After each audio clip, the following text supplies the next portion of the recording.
Halo semuanya, ketemu lagi di Last Project Lilo Acting School Project di program storytelling. Ya, kita udah kedatangan tamu yang nggak asing ya. Sebelumnya terima kasih banyak buat teman-teman, adik-adik, mbak, kakak, ibu, ya, bah gitu ya. Untuk yang nonton channel ini, terima kasih banyak sudah menonton channel kami. Ikuti terus perjalanan channel kami. Dan kali ini ya, jadi aku nggak perlu kenalin lagi ya, karena kita udah di sesi 1 sudah pernah ketemu sama Kak Awal ya. Cuma sekarang kita tanya aja nih, hari ini Kak Awal mau cerita apa nih? Kali ini ingin menceritakan kisah seorang petani dan sumur. Petani dan sumur. Benar. Itu petaninya sama sumur temenan apa gimana tuh? Wah, Ya, didengerin ceritanya. iya, kita tonton ceritanya setelah ini. Tadam!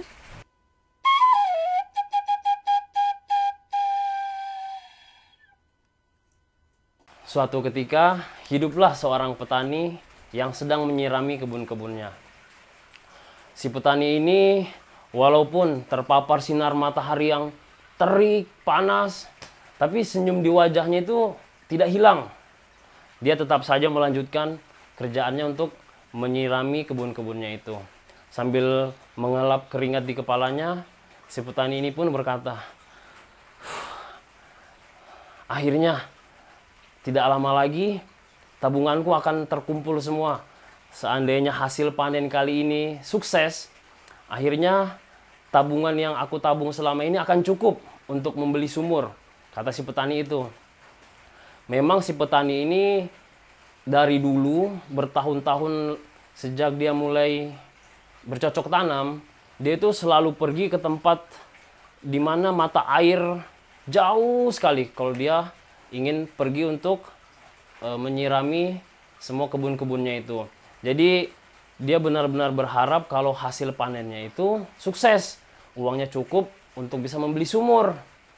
Nah, kalau misalnya dia bisa membeli sumurnya ini, dia akan pasti nggak usah lagi bersusah payah, bercapek-capek, bolak-balik jauh untuk pergi mengambil air di sumber mata air yang jauh tadi itu. Nah, akhirnya si petani ini pun dengan harapannya benar-benar sambil ini dia menyapa ke semua tanaman-tanaman itu. Kalian pokoknya harus tumbuh dengan baik dan bisa membuat aku ini seenggaknya nggak repot lagi untuk merawat kalian. Jadi aku mohon banget semoga kalian-kalian itu bisa tumbuh dengan sempurna. Nah, beberapa hari kemudian si petani itu melihat hasil panennya ternyata sangat memuaskan. Hasil panennya itu benar-benar berlimpah. Dan ketika dijual pun ternyata keuntungannya itu masih lebih sedikit untuk si petani. Si petani ini merasa kayak bersyukur sekali karena hasil panen yang dia dapat itu sampai ibarat kata melebihi ekspektasinya dia. Dan akhirnya pergilah si petani ini ke seorang saudagar yang ingin menjualkan sumurnya yang tidak jauh dari ladang, dari kebun si petani ini. Pergilah si petani ini ke rumah saudagar tadi. Dia mengetok pintu. Permisi, tok tok tok, permisi. Dibukalah pintu itu oleh pelayan si saudagar tadi. Ada perlu apa, Pak? Kata si pelayan itu. Si petani bilang, saya ingin membeli sumur yang dijual oleh tuan Anda, kata si petani. Oh, tunggu sebentar kalau begitu, Pak. Saya panggilkan tuan saya dulu. Si petani ini menunggu beberapa saat. Akhirnya keluarlah si tuannya ini. Ada perlu apa, Pak Petani? Kata si tuannya ini. Begini tuan, saya ingin membeli sumur Anda. Oh, sumur yang ada di dekat sawah sana, dekat kebun di sana itu. Ah iya Pak, benar yang itu. Oh, begitu. Kalau begitu gimana?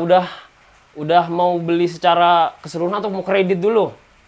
Kata si saudagarnya ini. Saya mau beli langsung full, Pak. Saya sudah bertahun-tahun menabung ini untuk akhirnya bisa mewujudkan mimpi saya, mempunyai sumur yang tidak jauh dari kebun saya. Oh, baiklah kalau begitu bisa saya hitung uangnya.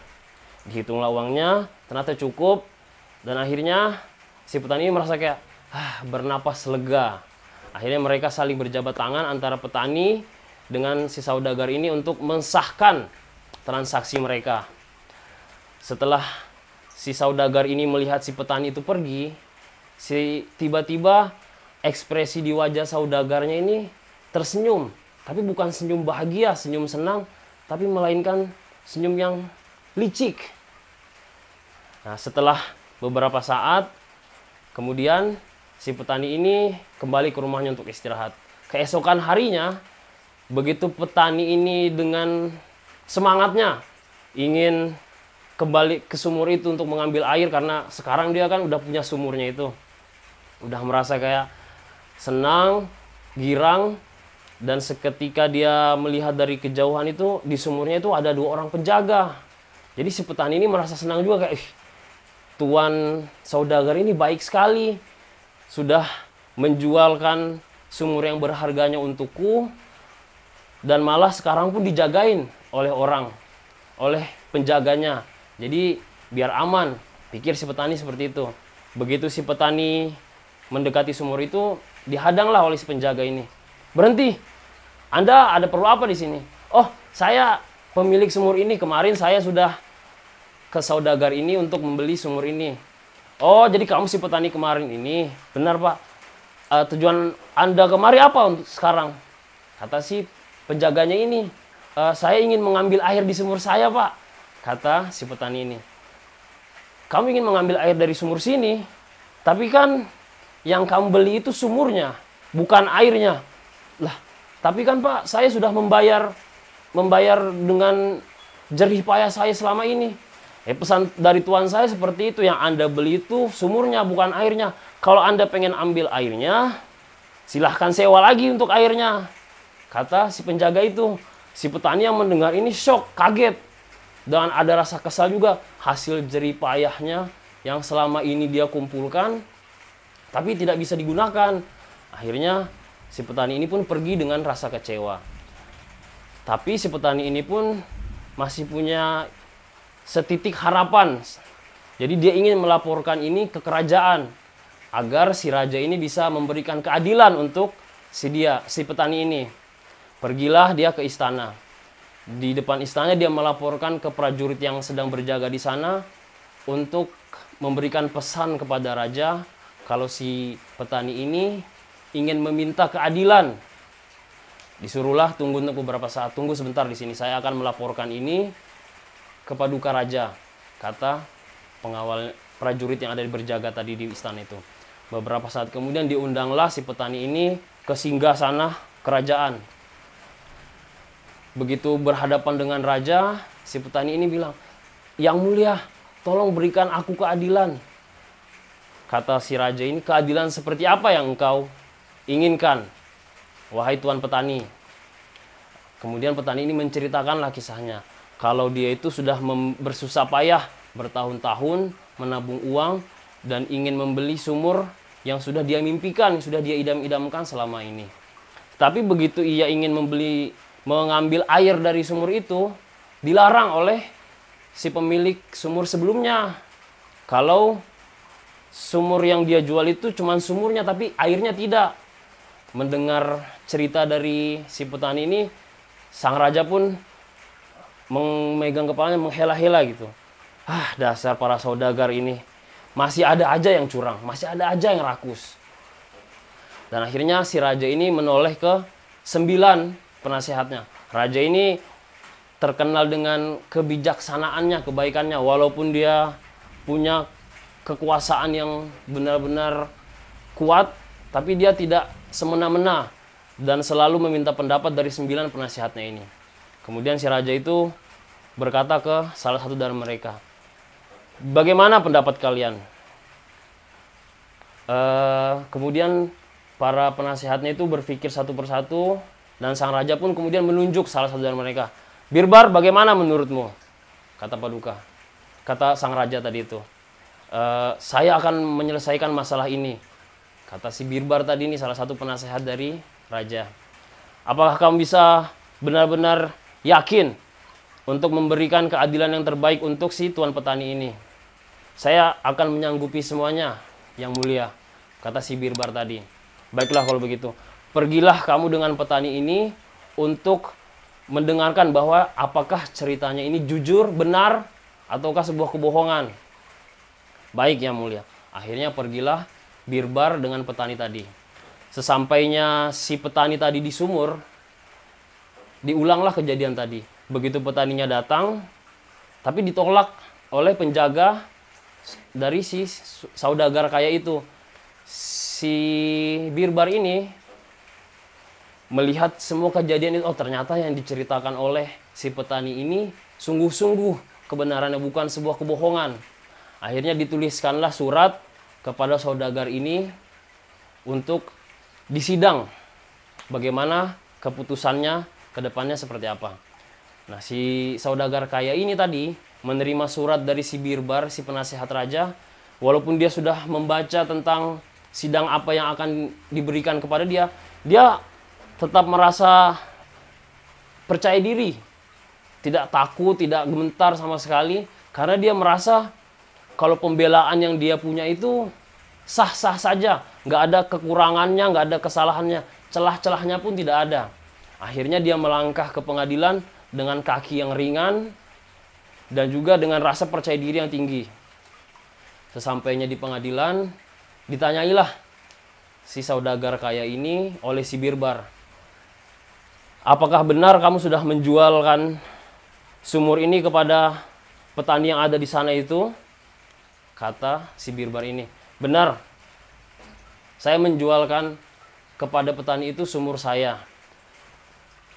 Tapi saya tidak menjual air itu kepada dia. Kalau dia ingin mengambil itu, bisa membayar sewanya ke saya.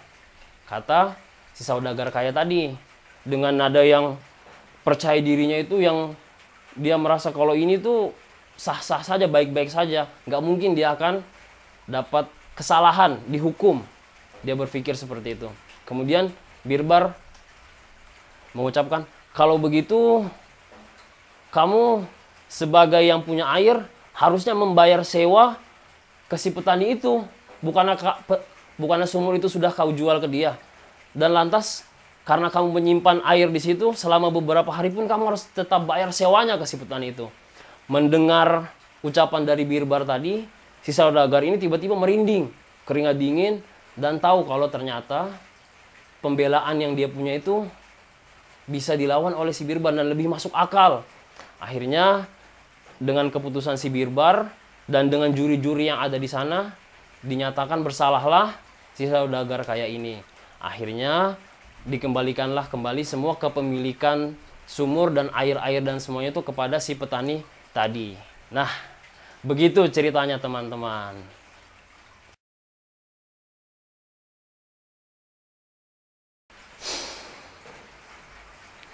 Aku jadi mikir gitu ya, Kak ya. Ini ceritanya tuh menarik banget, itu seru banget ceritanya. Ada ya, Kak ya, orang yang curang banget kayak gitu tuh ada ya. Curang. Dan di era sekarang juga masih banyak kayaknya, Kak ya. Ya? Kayaknya ada banyak. Bukan kayaknya lagi, itu banyak banget. Banyak. Ya? Nah, adik-adik ya, atau siapapun yang tadi mendengarkan cerita dari ke awal tentang petani dan sumur itu, kalau aku sih pertama mendengar itu kasihan ya sama petaninya ya. Tapi ya bersyukurlah petani itu punya pemerintah yang bagus gitu ya. Kita jadi ngomong pemerintah ya. Jadi berat topiknya. Nggak usah berat-berat, ngomongin pemerintah nggak usah dipikirin berat. Biar kita berpikir itu sesuatu yang ringan dan kita bisa ngomongin itu dengan enak ya. Jangan takut-takut, oke? Ya, ceritanya menarik sekali. Terima kasih banyak ya sudah mendengarkan cerita tadi. Kalau menurut Kak Awal sendiri, ada pesan moral apa sih yang bisa dipetik dari sana? Kalau dari aku pribadi sih, kalau misalnya jangan curang lah.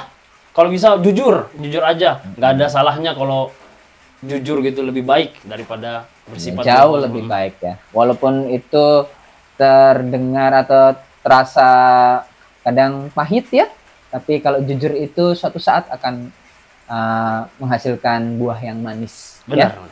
Itu ya. Terima kasih banyak. Sampai ketemu lagi di Last Project berikutnya. Oh iya, untuk teman-teman yang belum subscribe channel ini, di share, di like, komen-komen di situ, dan di situ ada link untuk Saweria ya, sekitar untuk kami beli cemilan ya. Terima kasih banyak, dan terima kasih banyak untuk teman-teman yang sudah mendonasikan sedikit rezekinya di channel ini lewat link di bawah. Terima kasih banyak, itu sangat berguna untuk perkembangan channel kami dan untuk beli cemilan kami ya. Sampai ketemu lagi, dah.